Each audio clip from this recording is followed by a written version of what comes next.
Thank you, Bad Mary, for that too sweet play-in. Welcome back, all you four-color funny book aficionados. This is US Comics Cast, HQ for all things comic book connected. Alliteration aside, we are John and Charlie Rivera, co-founders of US Comics. Charlie, happy Comic Book Day, and thank you for turning on your mic. And happy Comic Book Day to all our fellow nerds out there, and welcome back. If you're joining us for the very first time, please make sure, easy for me to say, to like, comment, or subscribe.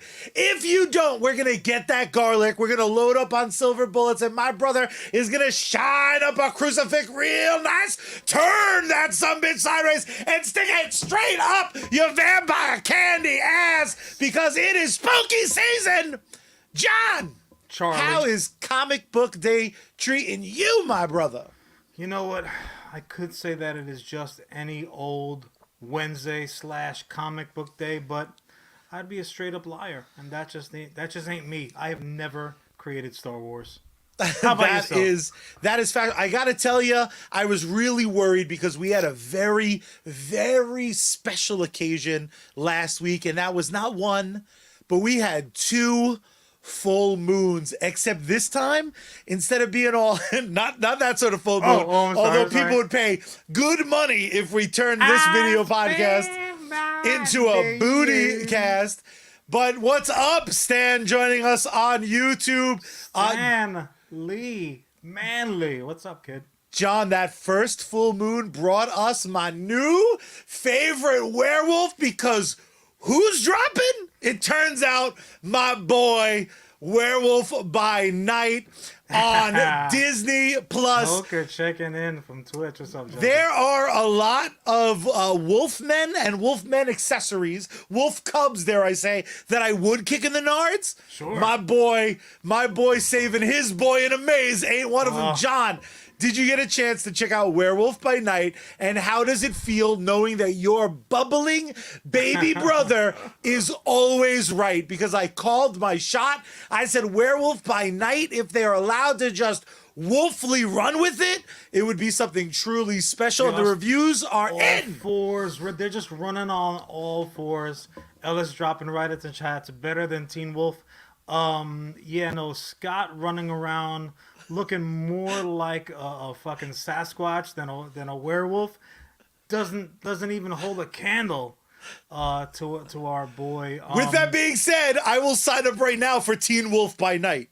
Like, you do it like this noir masterpiece, except our boys, he's dribbling during the daytime and fucking shit up at night. And he's dribbling at night too, but it's like blood and can you just imagine the Marvel credits rolling, and then it just cuts to a black and white slow motion basketball. Oh my god. It was phenomenal. Now here's the thing. Obviously we're in spooky season, pumpkin flavored everything. No problem at all with it. I love it. However, I don't love this new fucking fall allergy sexy time voice. Sound like B. Arthur all of a sudden. I kind of like it. Your shoulders all broad. You sounded like you smoke a couple. Oh my god, unbelievable. But I'll be frank, I wasn't quite Hi, sure. Frank.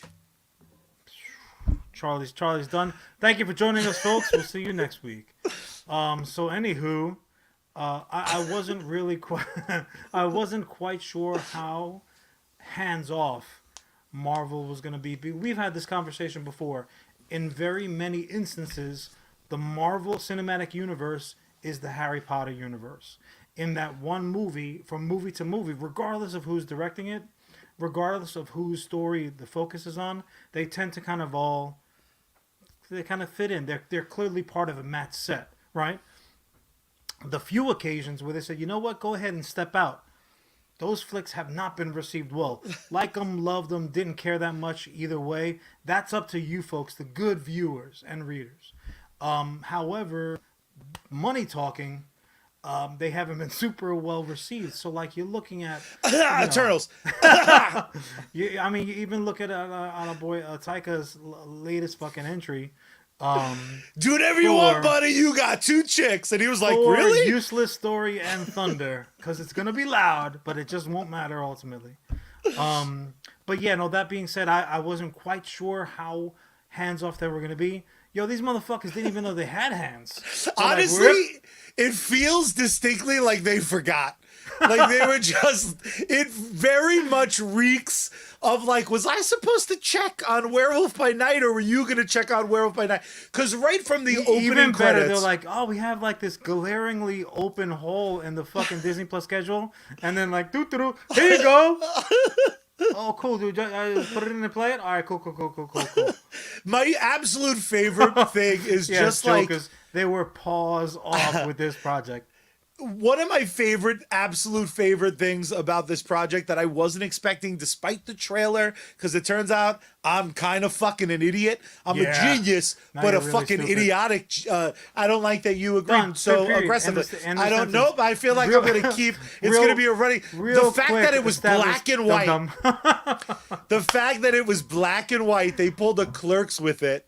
Yes, I never thought Marvel would have those wolf nards to allow so much of it to be black and white. The entire special was from the perspective of a security camera in the mansion? Is that what you mean by Clerks? I guess, except real quick, a little bit of red. A little bit of red. They let magic be magic. You know what that gimmick, unfortunately, immediately throws me to Schindler's List. Because famously, Schindler's List. Well, if you watch this shit way different than me. Oh yeah, I was like, no, playing violin and stuff. Actually, there's more connections there that you might think. A lot of crossover. But no, there's that beat. The only speck of color in Schindler's List until the very, very end, when you see the survivor's offspring, is that one little girl in red, and like you see her first getting taken away from her building. Then you see her being loaded on the train. Then like, ooh, spoiler alert, it does not go well for her at the end of Schindler's List. And you just see this little, basically they cratcheted the fucking, what am I talking about? The little crutch, the cratchet crutch leaning up against the table like I see an empty table at dinner next year. Oh, why? So yeah, that pop of color always hits me. But just real quick, I don't know if you caught Paul's comment. Paul checking in. Werewolf. I'm not gonna read the whole thing. Werewolf. Charlie's gonna put it up. Okay, cool. So yes, at this point, I realize spoilers are kind of a joke up until maybe you have a 24-hour window. But we had a very special Snuffleupagus-esque appearance in this flick. The special. I knew we were gonna get somebody, but dude, I went in like a fucking going to the bathroom in the middle of the night, not turning on any lights on the way because you're like, I know the way, I live here. Oh man, that was a fucking nut punch, the likes of which I was not expecting in a Marvel special, dude. And and this is where my wild paranoia, as we discussed the last couple weeks, where I desperately avoid trailers. By the way, my dear brother, my best fucking friend for the entirety of my life, this piece of shit sent me the new Black Panther 2 trailer, and I of course responded, is it spoiler free? And you went, no, don't watch that. You're supposed to be on my team. I, sir, am fucking not Tito or Jerome. I basically handed Charlie the trailer equivalent of a peanut butter and milk sandwich. This big son of a peanut bitch. Butter sandwich with a glass of milk. I'm like, here you go. This is really good. Oh, is there any peanut butter and milk in this? Oh no, don't eat that.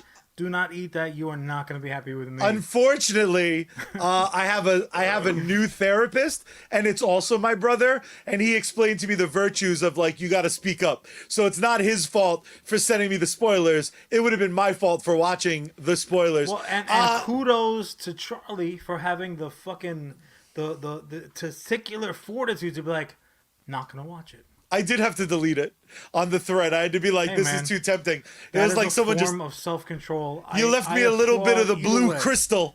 You just left it. And you were like, hey, you're in the middle of a Breaking Bad rewatch. John, let me ask you this. Yes. The fact that you didn't The know Man Thing werewolves was... in Breaking Bad, I did not expect. That's the true. sequel series. That's after Saul. The fact that you clearly didn't watch or rewatch or watch closely the trailer, apparently Man Thing was in the trailer. No. And because I don't watch trailers, can't be true. how fucking awesome was it when he popped up? I was blown the fuck away.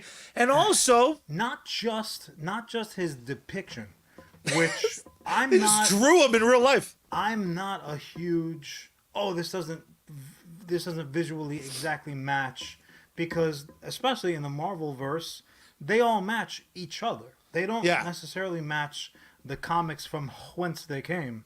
Fucking Man Thing was like, blink, here I am too. I'm also as well as a thing. Can you believe it? I can't.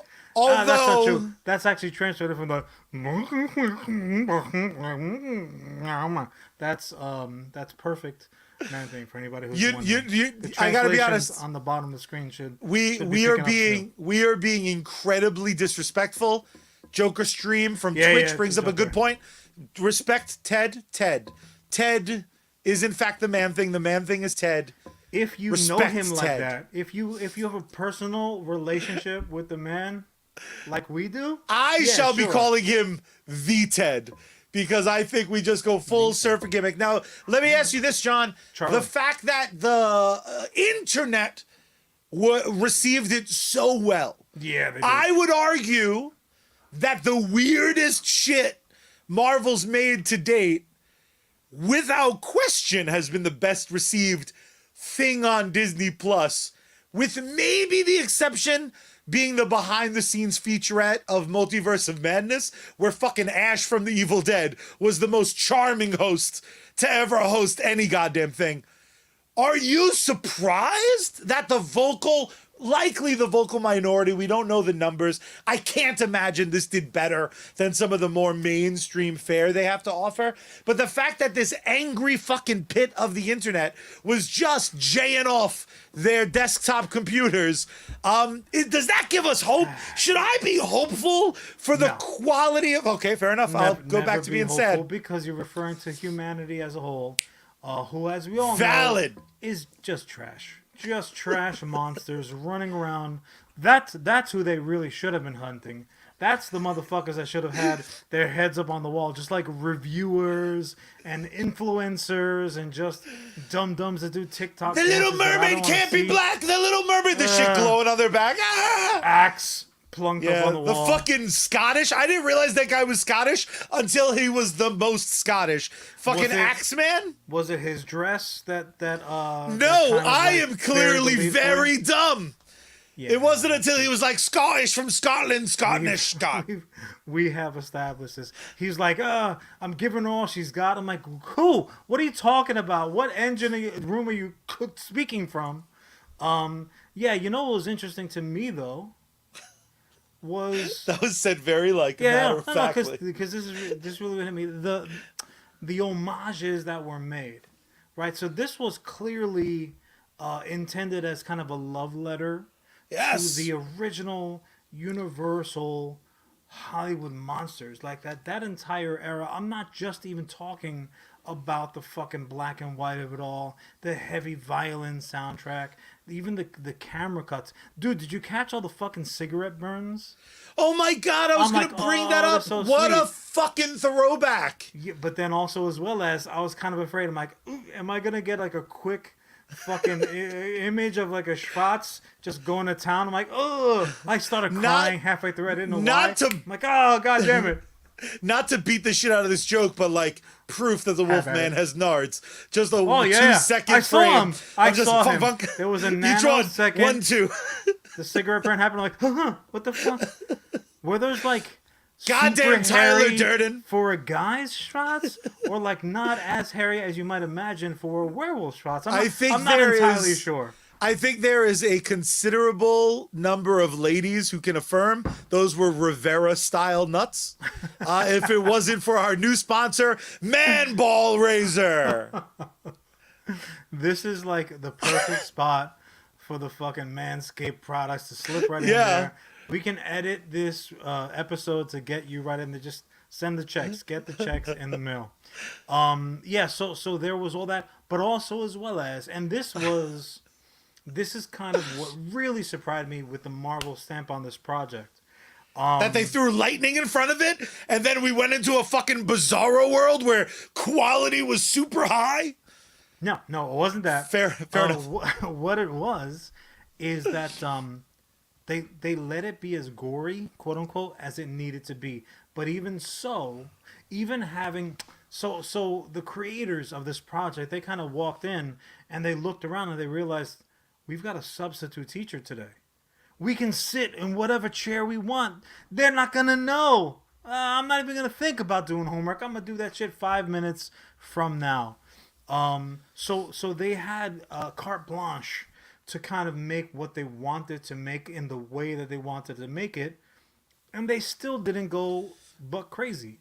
They still, for the most part, went implied gore versus shown gore. Like, you knew what happened. Yeah. You had a couple of quick shots. Fucking sword to the head.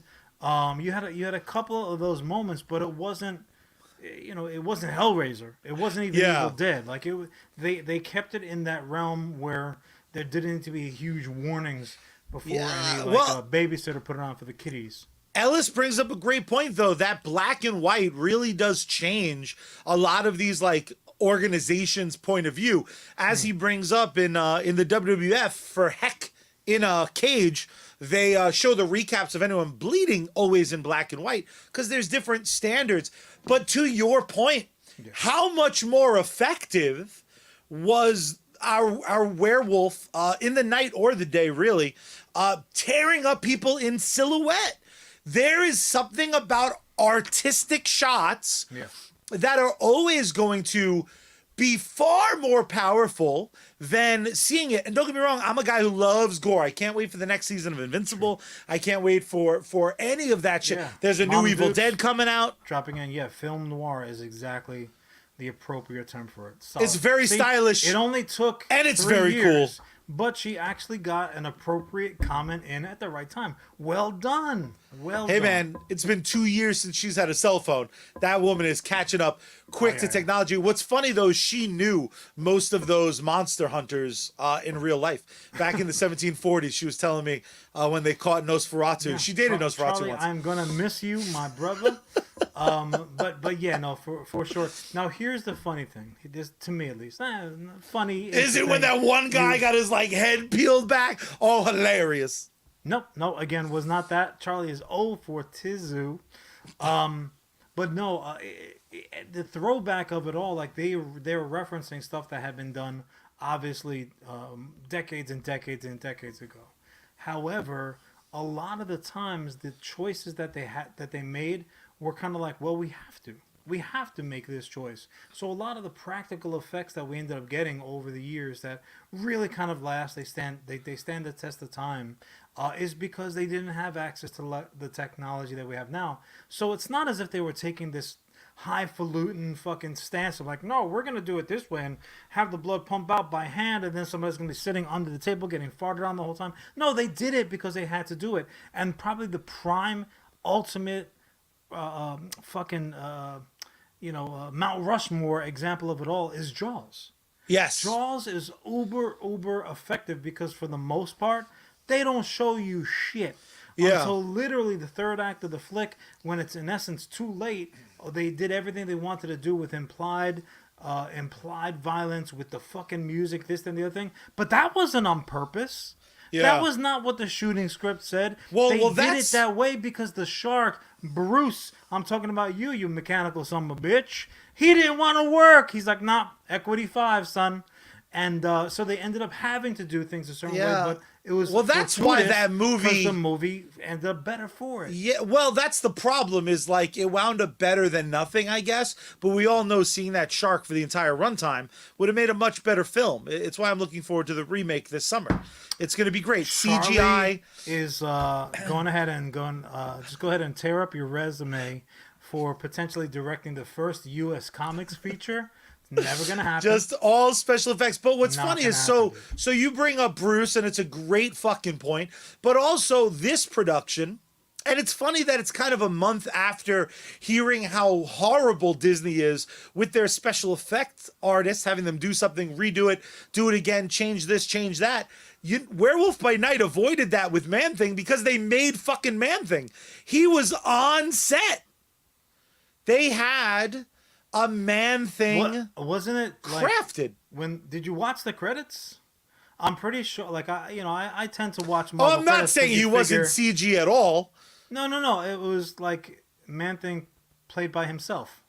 Yeah, I'm pretty sure I caught. That's my bad. They still added a little CG. I'm not sure if you know this. He's getting a little old. Well, now you know what it is. His eyes aren't really red.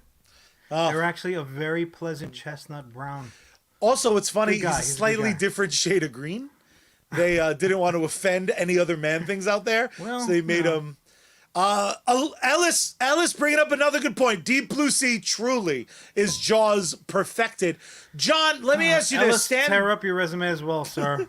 Stan brings up a great point, talking about Elsa Bloodstone. Yes. What's funny about Werewolf by Night to me was I expected this special to not be the first and last special, but I thought we were like, oh, we're gonna do fucking a werewolf and then we don't have to worry about him again. People are, as always, pulling a Charlie, and they want more. But also, this special really does open the world to a whole nother section of the Marvel Cinematic Universe. Do you want to see more of these characters? Do you want to see more crossover? Do you want to see Ghost Rider rolling with some of these people? Do you want to see Man-Thing? Do you want to see the fucking Werewolf versus Moon Knight? Which, oh my God, do we want to see Dracula versus... Moon Knight, famously, who got his introduction in the Werewolf by Night series. Yes, sir. You know, I don't think that there's really any doubt that that's the direction that Marvel's... You know, that's the door that they're opening, that horror, quote unquote, kind of like chapter of their funny books, and I think it's all the better because look, we've already heard and we've been hearing, ironically, fucking $100 billion profiting movies after movie. Oh, the genre is slowing down. There's all this fatigue with the superhero genre, this, that, and the other thing. I'm like, well, when you don't do a good job, I'm fatigued by it too. But when you do a good job and you do something special and you do something new, you have something fresh to tell, then I'm all the way in. So I think in response to kind of that rumble, Marvel saying, hey, you know, we have this entire demographic that we have yet to really, really represent. So I hope that's what it's saying. Like the Guillermo del Toro wing of Marvel is now going to be opened up, even though he's off doing his own damn thing, which is just fine with me because I'm going to be there for those too. So yes, my short answer is yes, I do. Nope, we can't hear anything you're saying. Pretty sure. I had to cough before. What I think is amazing is that despite having the opportunity for Guillermo del Toro to come in and direct Justice League Dark, Marvel has once again in live action form swooped in like thieves in the night and stolen another potential area where DC could have fucking come in and made a difference. And if you don't think that that's one of the greatest examples why Marvel will continue to be a dominant force in entertainment for years to come, then you have something in common with George Toy Boy Lucas, because you motherfuckers are both liars. Because we all know one truth among all: Wolfman got Nards, and also as well as Han shot first, baby. First, baby. Put it up. Clinky. Gulp. The worst part of that was I read Ellis's comment that Universal's Dark Universe already did that. Sir, during spooky season, you're going to be this disrespectful? Worse than that is that I read that comment with that fucking high-pitched, annoying voice. Samson said it. Samson said it. So thank you for that, Ellis. Just as the fucking vodka was hitting my little lips. Yeah, no, that entire special, and it was special. Aw. It was really just kind of like a breath. Oh, of buddy, that moved fresh my air. little heart. Well, you know, you're like that. You're easily moved, like a refrigerator on those little moving men discs that they fucking sell at like 3 a.m. I know because I'm often awake watching those terrible infomercials, and I'm thinking I could probably use those. Those would come in handy. I love moving my fridge about in your palatial estate, Johnny boy. Charlie in the front row. Man, I'm all geeked up. Let's Yeah, no, you're a keep it. Let's keep it flowing, baby. What you got?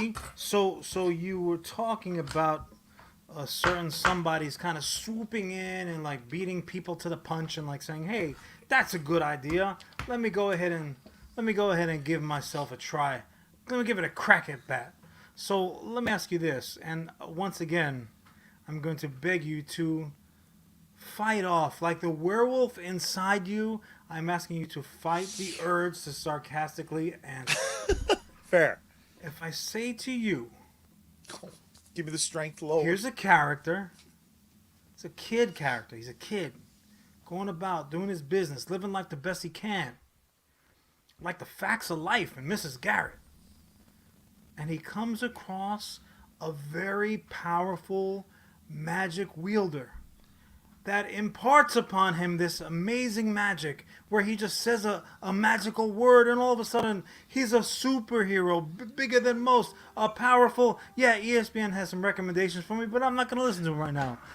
Magical powers, can fly around with ease, super strong, you like can do amazing things, and ultimately decides to use those powers to fight evil, a child who's now magically imbued with amazing abilities. Who, by speaking a magic word, who would I be talking to you about? I'd look up into the night sky and I'd yell, Shazam! You would, or even Captain Marvel, as he was formerly referred to. But both of those answers would be wrong, because I am talking about Miracleman. Oh,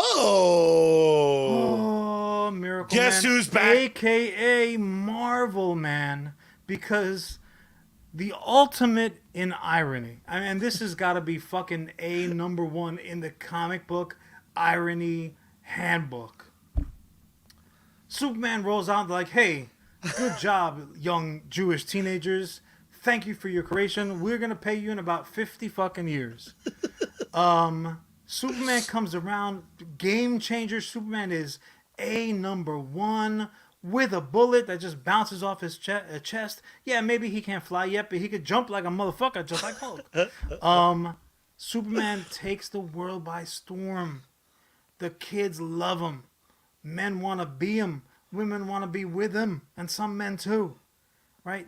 Underwear on the outside, doing whatever he want to do. And the other comic book publishers, actually not even comic book publishers, just publishers, because Superman fucking invented the game too.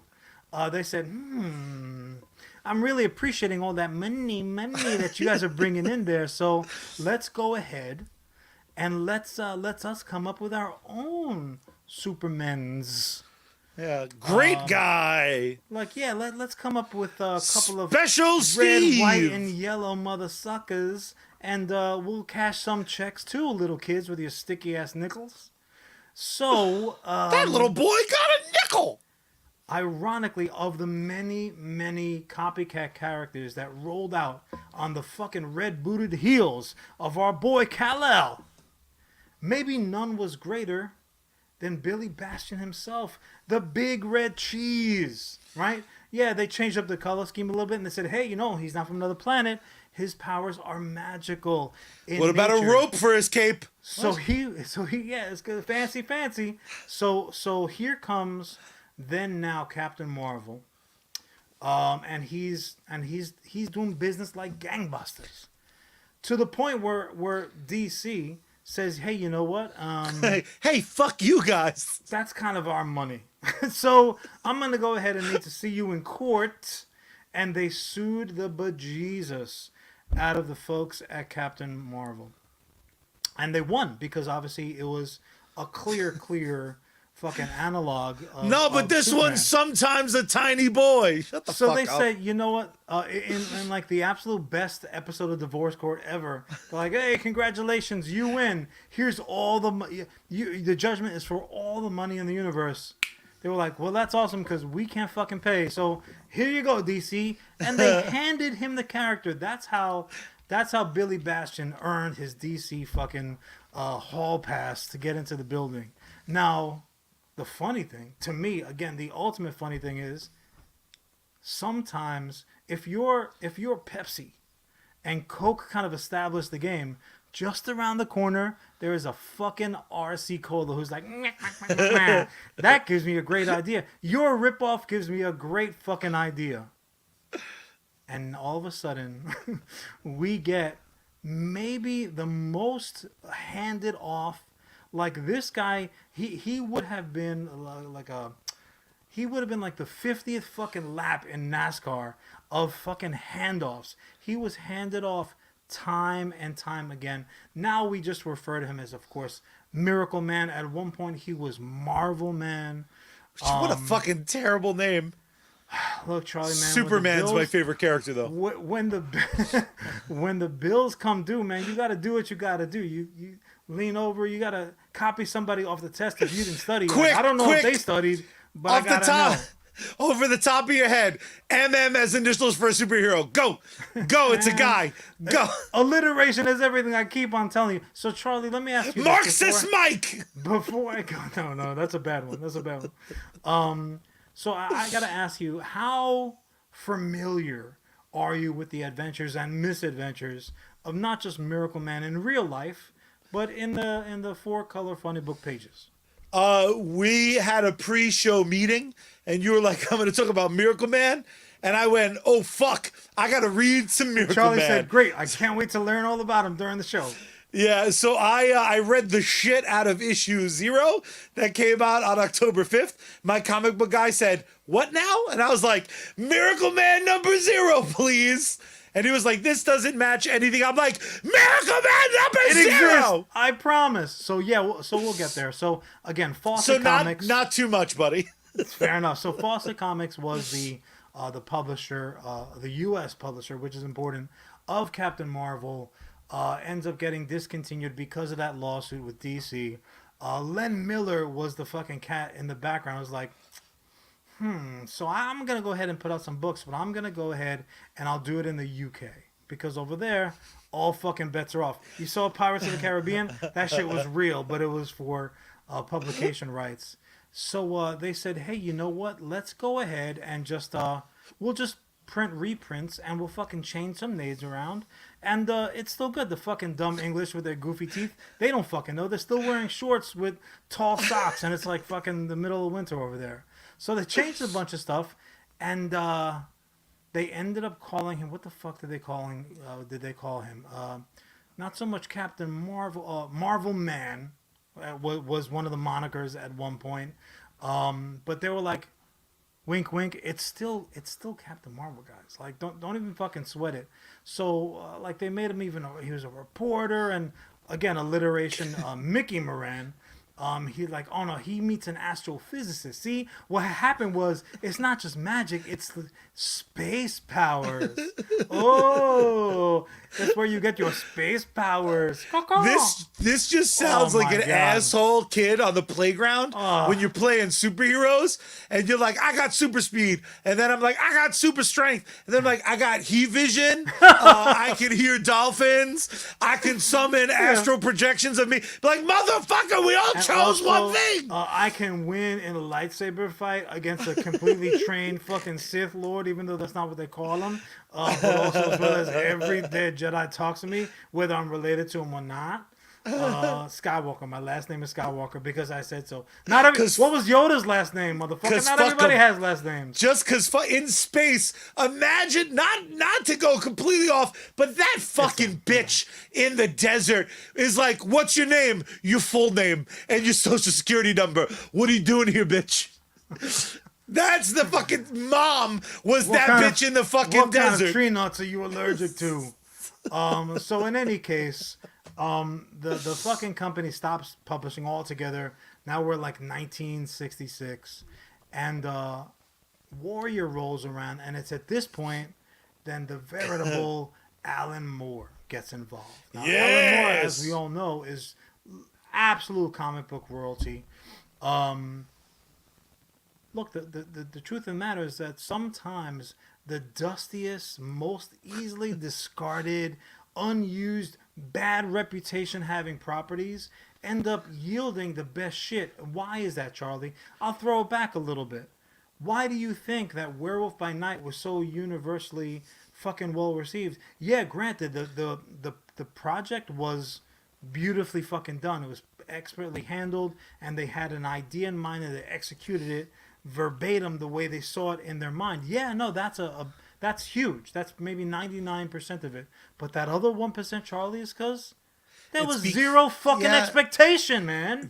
Nobody is wearing their Werewolf by Night pajamas like, oh, I've been waiting for this for 30 years. You're lying, son. You're lying. That's the equivalent of like you go over to like a friend's house and they give you a toy they don't give a fuck about and a marker. They're like, I don't give a shit like, what you do to, and you to come back Tunnel with the Rat. Mona Lisa. Yeah.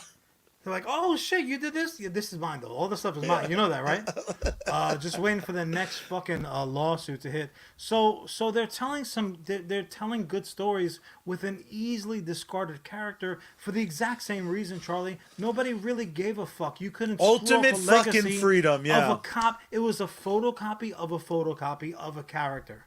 So they said, yeah, fuck it, do whatever you want. And we see how many analogs of characters now.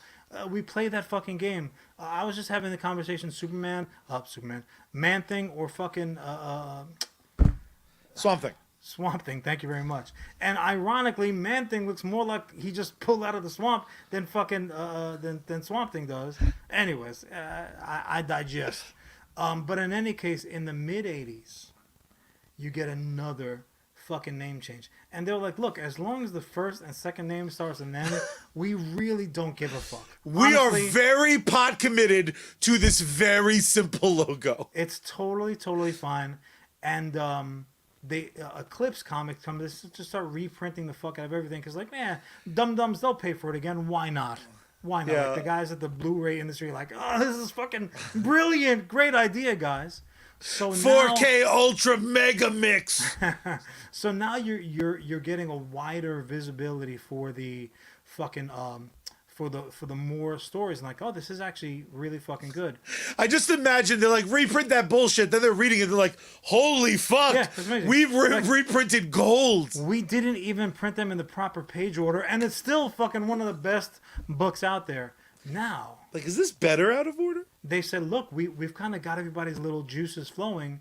Let's come up with some new shit with this motherfucker that we have breathed life into just by kind of like playing a repeat of a repeat. And the man himself, King Dingaling, we worship at his altar. We say it all the time. None other than Neil Futhermucking Gaiman. He steps in. He's like, hey, I got a little something for you, because that's what his accent sounds like. And we're getting like Silver Age, Dark Age, and Golden Age stories from like perennially one of the best storytellers in the game right now, in comics, in fucking novels, in flicks, in series, whatever. Neil Gaiman is the fucking man. Now you're getting stuff that like you could not have possibly imagined back on day one when you're copying off of your neighbor's desk, off of their test, looking over their shoulder. You don't even know if they studied. And you're like, fuck it, you got a better chance than I did. I definitely didn't. So it's up to you. So here's the thing. So now you have a viable property and a legally free property. So like this is fucking great. Like Miracleman was the equivalent of Robotech, right? Like they're like, who owns what's continuity, this, then the other thing. Charlie, you can hit that comment. Ellis is clearly drunk. Neil Gaiman can't carry George Lucas's giant-sized man thing. How dare... First of all, Seth, George Lucas has a tiny penis. We both took a victorious So, yeah, we're like, sip. let We're me like, go ahead and fuck take a lap. off, Lucas. I am leaving that whole pregnant Mission pause in. accomplished. So now you have a viable property again. Some of the best storytellers, some of the best creators in the comic Fuck book yeah. game, having now left their fingerprints all over it. And the problem is that fucking Todd McFarlane, who's another one of my favorites, he actually ended up stepping in and buying Eclipse's creative assets. And So that was worth like $83. yeah, he's like, hold on, ching ching, I got you. Like Spawn number 5 paid for everything that Eclipse ever had. So he says like, well, I fucking own Miracleman also as well as. And Neil Gaiman is like, well, you know, I was kind of in the middle of something, so I don't want to beat this to death because, like Ellis said, I will be doing a fucking Ken Burns style documentary series on the topic. But anyway, so there's a couple of more machinations involved, and ultimately, he ends up back at his namesake originally. He ends up back at Marvel, and Marvel's like, look, we're going to bring him to the front. We're gonna let him play with the big boys and gals on the field unfettered. But you know what? There is unfinished business. So they go back to fucking Gaiman like, hey, you know what? Why don't you wrap up your original fucking story that you were literally in the middle of before they started playing fucking Stretch Armstrong with the character. And he's like, okay, fucking great. So now it's going to take us all the way to Charlie's most recent Amazon search. Miracleman #0, an anthology. So here's the funny thing. You can either listen to this episode and get all kind of like 62% caught up on the character, or you can read this damn book and get all the way caught up. It's fucking awesome.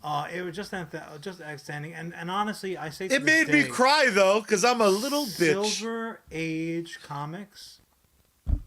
You're right, Charlie. There is something that is like heart tugging right now. Like you open up a comic and you see somebody literally ripped in half.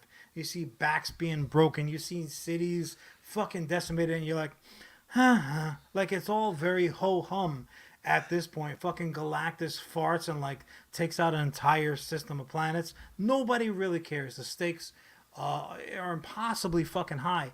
That shit won the case in the Silver Age. Yeah. The kitten in the tree mattered in Silver Age comics. So you did get a chance to read Zero. I did. Give me a particular that stood out from the, because it really was kind of like all inclusive. It was like a crash course in the character. I did no research, so I had no idea what to That's expect. Awesome. Going in cold so like that? it was amazing because getting to unfold like a classic feeling Neil Gaiman story, because it felt classic despite being brand new. Just came out on the fucking 5th.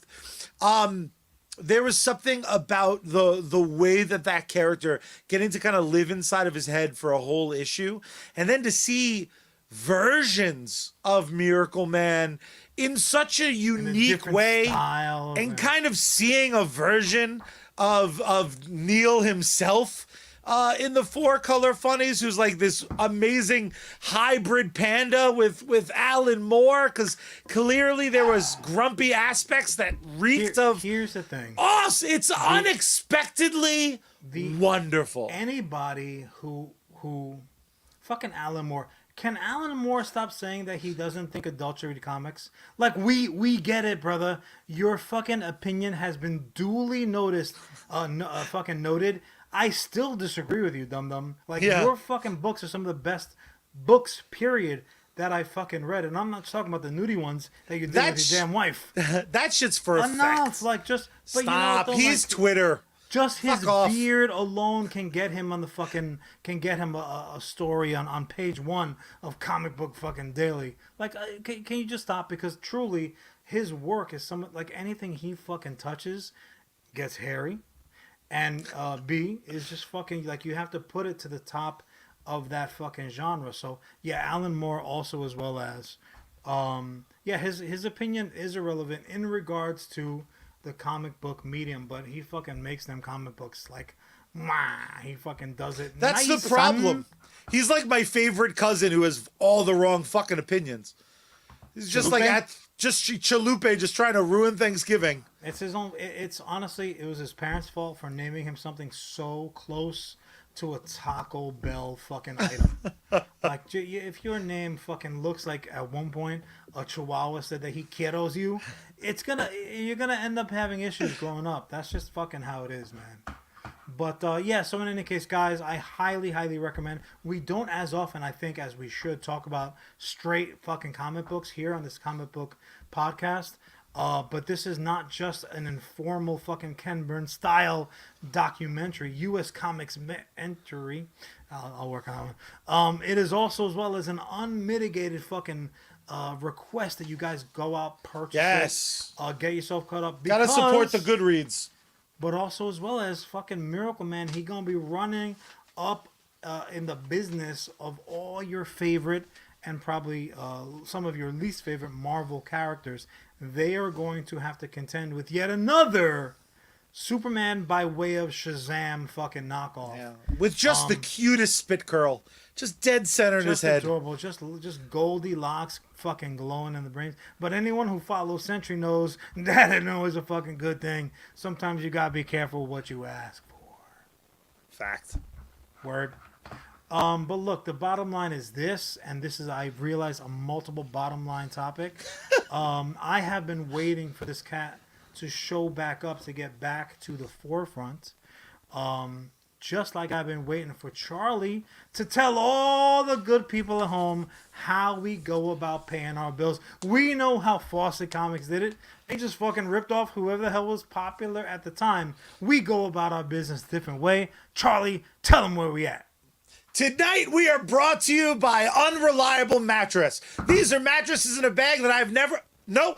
Oh, that's right. Because their check did not clear, brother. Fair enough. And luckily for us and them, we're not like other pods who just sell out for any random brand that's willing to shell out a couple dollars. No. Because once again today we are brought to you by one of our absolute favorite bands. That, of course, is Bad Mary. You heard them during the intro. You're going to hear them again at the end of the show. Wondering where else you can catch their act? You can follow them over at Bad Mary Band across all social media platforms. You can support them over on patreon.com/Bad Mary Band. You can stay up to date at badmary.com for merch and upcoming performances.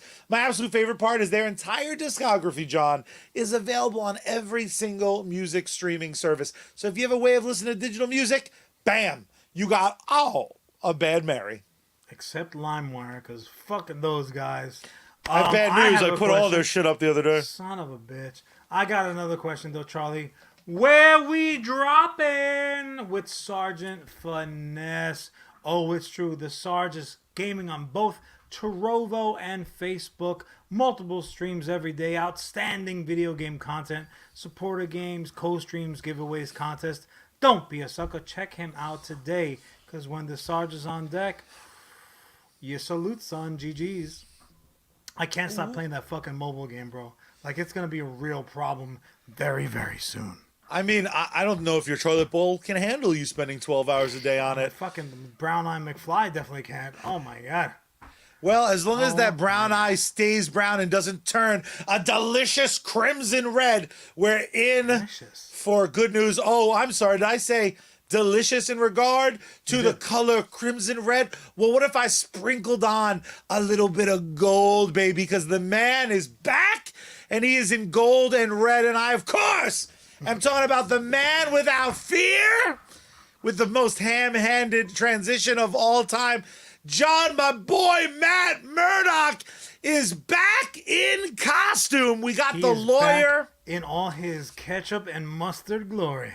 Fuck yes, we had him lawyering in Spider-Man, and we had him show up to save She-Hulk from those fucking Twitter bots, because it is impossible to watch the newest episode of She-Hulk without a giant Cheshire cat like smile on your face, because our boy is back. But of course, John, people feel the need to disappoint me. People feel the need to insinuate that my boy Matthew Kenneth Murdock, Kenneth is not his real middle name, I was gonna say I didn't know would any of this. ever do a walk of shame. I'll have you know, Matt Murdock exclusively does the slut strut. Because Matt showed up, he lawyered the shit out of She-Hulk, bought her a green drink with, to my eyes, that did not deceive me, a very suggestive red cherry deep up in that appletini. Because, you know, red gets in green, baby. Winky, wink, wink. They fucked. The episode was everything I needed it to be for Daredevil to come back. John, I need to know before I dive in much further, much like one Matt Murdock dove deep into the sheets. I need to know what you thought about the latest episode of She-Hulk Attorney at Law and the reintroduction of Daredevil. I loved it. Frankly, She-Hulk has been somewhat of like a lightning rod for comic book conversations. So, Paul. So, there are some people who like adamantly dislike the show, and I would argue with them. How invested were you like going into it? Similarly, like the entire Werewolf by Night fucking conversation. Like, were you rocking your She-Hulk undies and like you had favorite episodes that you hoped that they referenced? Like, what was your level of expectation going into the She-Hulk series? Because the only way that I could possibly wrap my mind around somebody not particularly loving the series, and I'm not I know that's not the topic, but it kind of leads me into this, is if people were like so adamantly excited for her to show up, and then were disappointed by what they got, this like half-hour sitcom format, to which I would argue, well, you're wrong though, because that is probably one of the most conceptually accurate depictions, adaptations that we have gotten. Like, this is how she is in the fucking comics. She's a reluctant participant in anything super. The dynamic between like She-Hulk versus fucking Jennifer is there the whole time. She's also a little bit of she's free and easy with her affections, which frankly I quite love. That is just swell to me. But to get back to your original point, the Matt Murdock of it all, and this spoilers heavy because I'm assuming everyone within the sound of our voice and the availability of their peepers to see us right now, they're caught up. Charlie, what has been her greatest fucking challenge? Not Titania, not fucking even hulking about. She got finding a good guy. She got pretty good at that pretty quickly, as Bruce would let us know. Was not just finding a good guy, Charlie, because I might argue some of those other fellas, hey, they could have been the one for her, but they were the one for She-Hulk. Yeah. Fucking DD, he said, hey, Jennifer, I see you, and I can't see shit. It was so Matt Murdock of it all. He's like, hey, kid, I got you. What I love. That's why he got it done. A little bit upset that he doesn't wear socks with those fucking boots, doing all the jumping around that he does. I'm like, this can't be good. I have a theory for the olfactory senses. I have a theory. I don't know how much we want to dive into this theory because it's fucked up. I mean, it's what we've come to expect from you, Charlie. Matt Murdock is clearly, I would argue, he has all the tools required to be Marvel's greatest lover. He is a coxman. Ding-a-ling. He has the potential, due to his special set of skills, he has the potential to be the king of the coxmen. Sorry, Tony, with your drunk Olympic. I'm not hearing it from Peter Parker. There's no way he knows how to fuck. Daredevil, my theory is, Matt Murdock fucks with his socks on. He needs. No, here's my theory. Memento? He needs it for the traction. But I also He suspect... wears like hospital socks into bed. No. That is not a good look for anybody, even if you're blind. First of all, I do suspect that they might have that little no grip slip for many reasons. Oh no! But what I He's like, think happened, Jennifer, that was good smashing, but can you give me my isoturners for my feet? I think Daredevil showed Jen such a good time that she repaid him with her, I suspect, her best possible performance for round 2 would be Mean and Green, and she may have boned his socks off, right? So that for this Jen She-Hulk sandwich, just jettison off into space. I think I think the toe curl, and then they did I think full Warner Brothers cartoon, like yeah, and then I think. Then I suspect round 3 was a more relaxed time once again with Jennifer, and they just couldn't find the socks. He got shit to do. He has a flight to catch. So I suspect the barefoot nature of what happened wasn't just a reference to women holding heels, because I think Marvel's better than that. I think this is definitive proof that Daredevil is the greatest lover in the Marvel universe. Cinematic! Or otherwise. John, there is a misconception I really want to talk to you about, because I could talk about how much I love this episode. First of all, I am shipping them hard. Like, get them fucking, I need them to just do cute romantic shoulder touches on rooftops. They've already established this would have potentially been a long distance relationship. I love it. This is going to be, they're just going to have to, look, I hate to get all romantical about it, because this is not the type of show. This is going to, they've set up a situation where these are characters who are going to come together and have to go about their business. Come back together, little special, little Sleepless in Seattle, little When Harry Met Sally. Then they got to go and Could you imagine Jen? Man, Charlie, the reluctant heroes, it happens to us all. It's so difficult. No, not me personally. I'm talking about like other people with super identities. But this is... It's kind of sad, man. It's kind of sad. This is what I really wanted to talk to you about, though. Because, again, the episode is... We're almost out of time. I know. I'll make it quick. The episode is damn near pitch perfect. I would argue that the extra, 8 minutes maybe could have been preserved for the finale, but they want to tease it. I fucking totally respect it. I absolutely will fully fund Ellis's new fan film, which is Elektra versus She-Hulk, Hulk versus Ninja, the ultimate example of a cat fight. People, ninjas weren't cats, bro. For some reason, they wear the same pajamas. For some reason, people insist upon pretending that they understand a character and they act like they're us. There's a reason that this podcast exists. We're educators. We're here to help you with your dumb opinions. And John, you said something brilliant in regards to Matt Murdock, the character. It's typical. It is. I was also surprised. I'm just going to pretend you said the things I want. Matt Murdock and his wonderful Netflix show is not indicative of every aspect of even the Netflix Matt Murdock.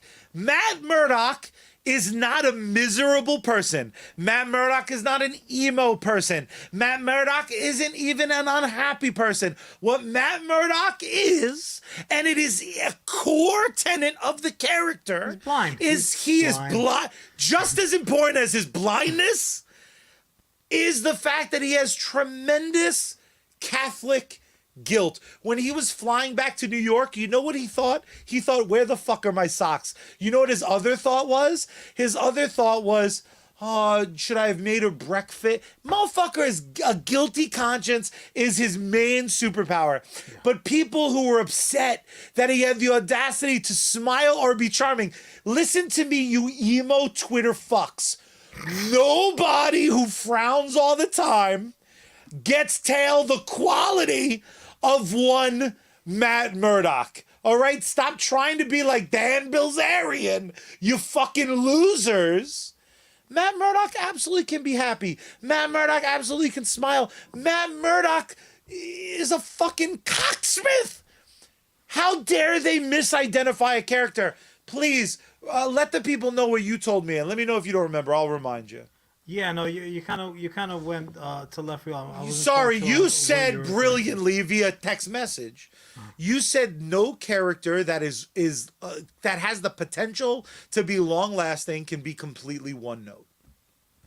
I did So say if that. you're a character that's just an emo fuck, you maybe get a film, you maybe get one graphic novel, but to be as long lasting as Matt Murdock, you have to be a complex character. So I want you to just educate these fools, take a couple minutes, fucking help them understand why no character is just one thing. Matt Yeah. Murdock to be grumpy for more than his Netflix series as his only identifiable fucking characteristic? Get the fuck out of here. Well, yeah. I mean, there's really not much more meat on that particular bone. But all I'll say is this: again, Daredevil is not a new character. This is a character who has had, and quite frankly, in comic books, it's somewhat unique. Is that arcs? They tend to like come and go, almost like sitcom episodes, where like the episode starts, you get a gag, the situation in the sitcom fucking unveils itself, and then you have to then contend with it. But by the end of the episode, before the credits roll, and you see the lovely animated stills that the fucking planned out the shots for the upcoming episode, everything is kind of like back to normal. But with a character that's long lasting like Daredevil and uniquely so, he carried his shit over. So like if a window gets broken in his apartment in episode 12, episode 32, that window's still fucking broken unless he has a sub episode or an after credit scene where he's like la la la la, and he went to Lowe's and he fucking got a replacement that he's installing himself, which is just like hilarious with a blind guy. So yeah, I think Daredevil is unique in several ways, but probably the most in which that you kind of like see where he goes. Now the funny thing is, Ironically, see where he goes. sometimes so we see where he goes. Sometimes he is emo as fuck. The most emo. Like he'll do a He comb takes me over. a run for my He'll money. like he'll do like the head toss and like he's got his mask on, and you see like one fucking horn slides over to the other side. He pulls it back across. But also as well as he could be having a great Tuesday, better than anybody else, and then Punisher shows up, or fucking Elektra or Stick or whoever the fuck, and they're like, I was having such a good day, you sons of bitches, and now now hilarity ensues yet again. So yeah, Daredevil is very, very unique in that, but I think it really speaks more so to people who just. I don't want to be insulting because Do I it, can be insult guilty. them, fuck them. Nah, it's not fun. I'm guilty of it myself sometimes too. The truth is that we don't know as much as we think we do, and that's obviously a layered sentiment because someone can have 50 fucking omnibus editions of every issue ever made, but they're not all committed to memory. Yeah. And you spoke about like Catholic guilt. That's one of the things. I went to Catholic school for many, many, many years. And yet you show no signs of Kevin guilt. Smith, thought to shuck up. Kevin Smith wrote one of my all-time favorite Daredevil fucking runs, and that was so steeped in Matt Murdock's Catholicism overall that I was like, I this is so familiar to me. Like I totally freaking get it. Superman talks about his fucking Krypton blowing up. I'm like, Krypton.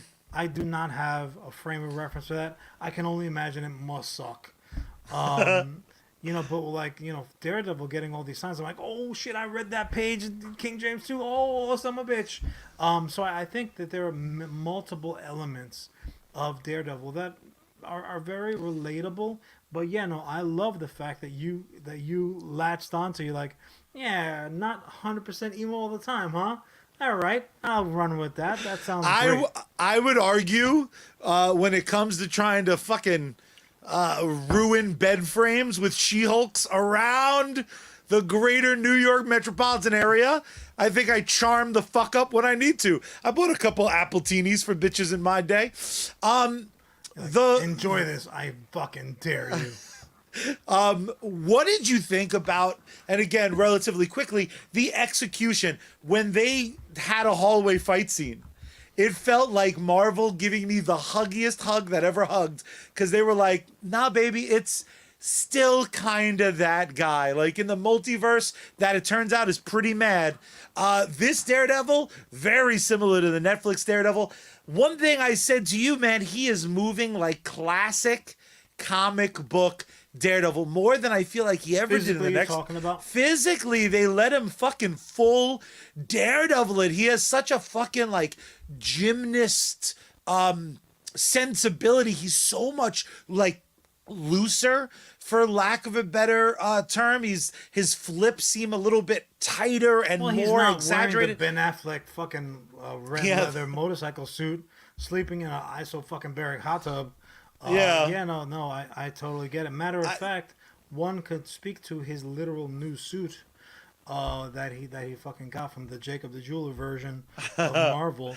And that, I think, probably has a lot to do with it also. I like the fact that they're like, here's Matt in the hallway again, you know. Oh no, She-Hulk, shut up. Okay, that was awesome. That was awesome. I also love the type of homages that they give the loyal viewer. Those are the Easter eggs. I personally was very, as much as I worship at the altar of the Netflix Daredevil show. I think it was amazing. I also do think they could have had more seasons. I don't want to imply otherwise. At some point, though, we were going to get to this lighter version of Matt, if for no other reason than to once again make him a miserable prick. Like, there is, like you said, the cyclical nature of despair, grief, fighting it, coming back from it. It's Netflix awesome. Didn't give that concept enough room to play out, because they kind of started to with the deterioration of the Foggy Matt relationship, and like kind of like the love triangle of it all, and they're like, oh, she's not gonna be back. I was like, good, that fucking home wrecking bitch. And the home that I was referring to was Matt and Foggy's. Also, like, what's going on with Punisher, man? Like, come on, kid, what are you doing? Oh, he's gonna be back screaming in no time. The Netflix the series in general, those were pretty one note. That was like the Netflix version of the Snyderverse. Yes. For fucking Marvel characters. They just kind of pass on. It's always raining. G joining us. What's cracking? I was super happy to see Daredevil again. It was weird to see him smiling so much. Weird is sometimes good. We were just talking, but weird in a good way. John G joining us late. Guys, it's weird to see a blind lawyer smash a She-Hulk. I'm here for it, though. I mean, it's weird for us to see it. He didn't see that shit at all, and he was really trying. Just really quickly, guys, do me the favor. Take this opportunity as we're in the fumes of the show. Again, if you haven't done so, take the opportunity to like the episode. We love all the comments. This is awesome. This helps for our visibility. We do want to continue to grow all the chapters of the show, because we are on multiple platforms right now. Also, as well as the audio. Sometimes it's fun to hear your name read out loud. You can rewind and say, "Hey, Mom, listen to this. They're talking about me. Yeah. I was funny. I'm famous." Hit the button. Because look, you know, at the end of the day, sometimes your big green girlfriend goes away, and you're like, "What are we gonna do now?" But I don't know if you meant for that to be poetry, but I loved it. I loved it too, but there is one thing I love even more, and that's after a show this fucking good, telling my brother he did a great job. But to do that... It's true. It's true. I got a couple quick steps for you. John, the very first thing you got to do is turn the power on. Then you gotta turn the volume up. Then you gotta tune Ben Mary and open up the window wide and scream out into the night sky. Same space girl. Sorry about that. We folks. out.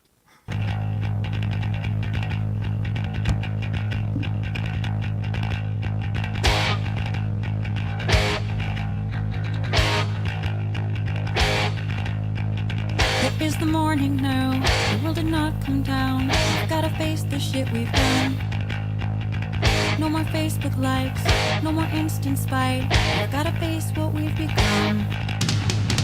Got no signal,